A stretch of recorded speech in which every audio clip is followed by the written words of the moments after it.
Hi friends, welcome to zaagzoogzitchen. இன்னைக்கு நம்ம zaagzoogzitchenல பார்க்க போறது கலர்ஃபுல்லான strawberry pudding recipe தான் பார்க்க போறோம். இந்த strawberry pudding வந்து ரொம்ப டேஸ்டியா, குயிக்கா ஈஸியா செஞ்சிரலாம்.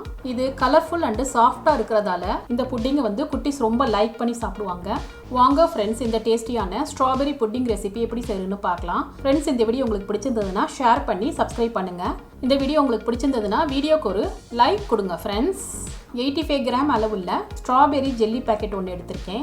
நான் ஒரு டீபாட்டில் 1.5 கப்பு ஹாட் வாட்டர், அதாவது 375 ml வந்து ஹாட் வாட்டர் எடுத்திருக்கேன். இப்போ இதில் நம்ம ஸ்ட்ராபெரி ஜெல்லி பாக்கெட்டை வந்து கட் பண்ணிவிட்டு சேர்த்துக்கலாம்.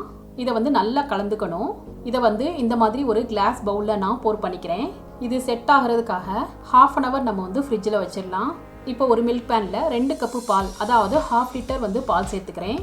இப்போ புட்டிங்கோட ஸ்வீட்னஸ்க்காக 1/4 கப்பு மட்டும் சுகர் சேர்த்துக்கணும். இதோட 1 டீஸ்பூன் அகர் சேர்த்துக்கணும். இது எல்லாத்தையுமே நல்லா கலந்துக்கலாம். ஃப்ரெண்ட்ஸ், அகர் வந்து 1 டீஸ்பூன் மட்டும் சேர்த்தா போதும். ஜாஸ்தி சேர்த்துக்கூடாது. அப்படி ஜாஸ்தி சேர்த்துட்டோம்னா புட்டிங் வந்து கல் மாதிரி ஆயிரும். இப்போ இதை அடுப்பை வந்து லோ டு மீடியம் ஃப்ளேமில் வச்சுட்டு பாலை நல்லா கொதிக்க வச்சிடலாம். ஃப்ரெண்ட்ஸ், இப்போ பார்த்தீங்கன்னா பால் நல்லா கொதிச்சிருச்சு. பாலில் அகர் வந்து நல்லா கரைஞ்சிருச்சு. பால் வந்து இந்த திக்னஸில் இருக்கிற மாதிரி பார்த்துக்கோங்க. இப்போ இதில் ½ டீஸ்பூன் மட்டும் வெனிலா எசன்ஸ் சேர்த்துக்கணும். நல்லா கலந்துட்டு அடுப்பை அமர்த்திடலாம். இந்த பாலை வந்து நம்ம தனியாக எடுத்து வச்சிடலாம். ஒரு 5 மினிட்ஸ்க்கு வந்து ஆறட்டும். நான் ஃப்ரிட்ஜில் இருந்து ஸ்ட்ராபெரி ஜெல்லி எடுத்துட்டேன். ஸ்ட்ராபெரி ஜெல்லி வந்து நல்லா செட் ஆகிருக்கு. ஜெல்லியில் வந்து இந்த மாதிரி நைஃபை வச்சுட்டு ஸ்ட்ரைட்டாக லைன்ஸ் போட்டுக்கணும். க்யூப்ஸாக வர மாதிரி வெர்டிகலாகவும் லைன்ஸ் போட்டுக்கணும். இப்போ இதை நைஃபை வச்சு கட் பண்ணதுக்கப்புறம் ஸ்பேட்டலா யூஸ் பண்ணி இந்த மாதிரி ஜெல்லிஸை வந்து எடுத்து விட்டுக்கணும். இப்போ நீங்கள் எந்த மோல்டில் வந்து புட்டிங் செட் பண்ண போகிறீங்களோ அதில் வந்து இந்த ஸ்ட்ராபெரி ஜெல்லிஸை ஆட் பண்ணிக்கலாம்.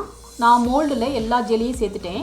இப்போ இதில் நம்ம ரெடி பண்ணி வச்சுருந்த அகர் மில்கை வந்து ஸ்பூனால் போர் பண்ணிக்கணும். நான் எல்லா பாலையுமே சேர்த்துட்டேன். இதுக்கப்புறம் ஒரு ஸ்பூனை வச்சுட்டு லைட்டாக மிக்ஸ் பண்ணணும். ஹார்டாக மிக்ஸ் பண்ணிடக்கூடாது.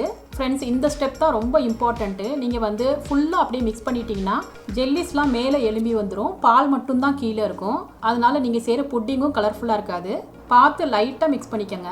இப்போ இதை செட் பண்ணுறதுக்காக ½ an hour நம்ம வந்து ஃப்ரிட்ஜில் வச்சிடலாம். இப்போ ½ an hour ஆயிடுச்சு. இப்போ புட்டிங் பார்த்தோம்னா நல்லா செட் ஆயிடுச்சு. இப்போ புட்டிங் வந்து டீமோல்ட் பண்ணிடலாம். இப்போ ஷார்ப்பான நைஃபை வச்சுட்டு இந்த சைட்ஸ் எல்லாம் இந்த மாதிரி எடுத்து விட்டுக்கணும். இப்போ இதுக்கு மேலே ஒரு பிளேட்டை வச்சுட்டு புட்டிங்கை வந்து திருப்பிடலாம். பாருங்கள் ஃப்ரெண்ட்ஸ், புட்டிங் வந்து ஒயிட் அண்டு பிங்க் காம்பினேஷனில் கலர்ஃபுல்லாக சூப்பராக செட் ஆகிருக்கு பாருங்கள். இதை கட் பண்ணி காமிக்கிறேன் பாருங்கள், எவ்வளோ சாஃப்டாக இருக்குன்னு பாருங்கள். இந்த புட்டிங் பார்த்தோம்னா ஸ்ட்ராபெரி ஃப்ளேவரோட ரொம்ப டேஸ்ட்டாக இருக்கும். இதை எல்லோரும் லைக் பண்ணி சாப்பிடுவாங்க.